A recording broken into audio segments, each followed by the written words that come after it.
Hello students, कैसे हो? पढ़ाई ठीक चल रही है? अब तो आपकी परीक्षाएं आने वाली हैं। आपको पूरी तरह से अब अपने परीक्षाओं की तैयारी करनी है। ठीक है, परीक्षाएं आपकी प्रथम मासिक वाली अभी ऑनलाइन ही होंगी। ठीक है, तो आज मैं आपको पढ़ाऊँगी वचन। क्या पढ़ाऊँगी? वचन। तो सबसे पहले समझेंगे कि वचन किसे कहते हैं। क्या समझेंगे कि वचन किसे कहते हैं? यानी शब्द के जिस रूप से एक या एक से अधिक की संख्या का बोध हो। शब्द के जिस रूप से एक या एक से अधिक संख्या का बोध हो उसे वचन कहते हैं। जैसे ये क्या है? एक। ये क्या है? दो। ये क्या है? चार। ये क्या है? पाँच। ठीक, तो ये क्या है? एक वचन। और इससे ज़्यादा ये क्या है? बहुवचन। ठीक है, तो वचन किसे कहते हैं? शब्द के जिस रूप से एक या एक से अधिक संख्या का बोध हो उसे हम वचन कहते हैं। ठीक है, वचन कितने प्रकार के होते हैं बच्चों? वचन मुख्य रूप से दो प्रकार के होते हैं। कितने प्रकार के? दो प्रकार के। नंबर एक वचन। नंबर एक वचन। और नंबर दो बहुवचन। यानी एक से अधिक बहुवचन में जाएंगे और एक तो एक वचन रहेगा ही।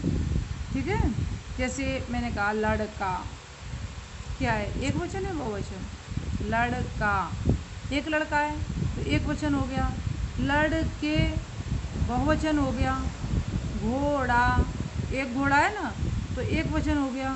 घोड़े, बहुत सारे घोड़े, यानी बहुवचन हो गया। ठीक है, जैसी बात, अभी हम बात कर रहे हैं तो इसका बहुवचन कैसे बनाएंगे? बातें। बेटा का बहुवचन बेटे।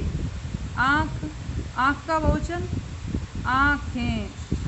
ठीक है, लेकिन ये ध्यान रखें, संबंध बताने वाले संज्ञा शब्द एक वचन और बहुवचन में समान रहते हैं। जो संबंध बताते हैं जैसे नाना, दादा, चाचा, ये सब क्या है?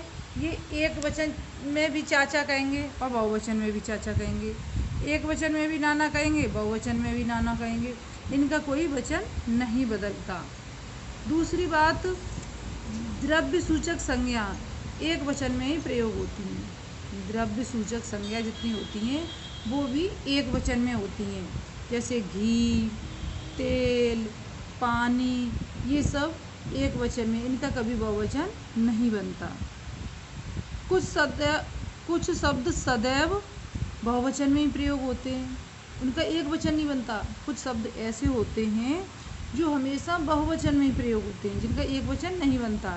जैसे आंसू है, उसके आंसू निकल रहे हैं, आंसू निकल रहा है नहीं कहेंगे। ठीक, प्राण, उसके शरीर से प्राण निकल गए। प्राण के बाद दाम, होश, बाल, ये जो हमारे सिर में बाल हैं ये भी हमेशा बहुवचन में ही प्रयोग होते हैं, इनका कोई एक वचन नहीं बनता है। हस्ताक्षर, दर्शन, ये सब एक वचन में प्रयोग होते हैं। संज्ञा सर्वनाम शब्दों के वचन बदलने पर क्रिया का रूप भी बदल जाता है। जब संज्ञा या सर्वनाम का वचन बदलते हैं तो उसका क्रिया का रूप भी बदल जाता है। जैसे छात्रा पढ़ रही है, पढ़ रही है, क्रिया क्या है? पढ़ रही है। छात्राएं पढ़ रही हैं, यानी वचन बदलने पर उसका क्रिया का रूप भी बदल जाता है। तो बच्चों मैंने क्या बताया? सबसे पहले आपको संज्ञा की क्या बताया? वचन।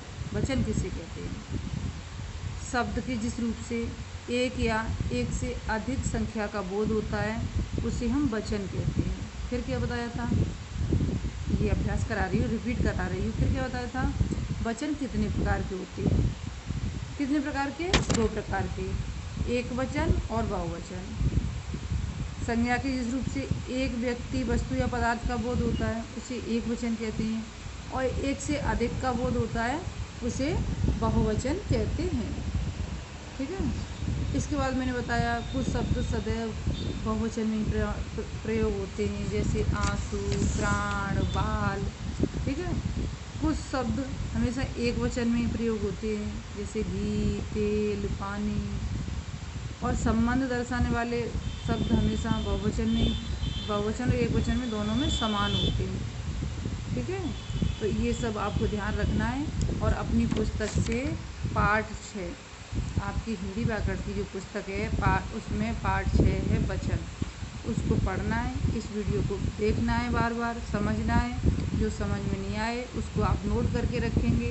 जब आप विद्यालय आएंगे तो मुझसे अपनी समस्या को ज़रूर शेयर करेंगे, ज़रूर पूछेंगे। Okay, bye.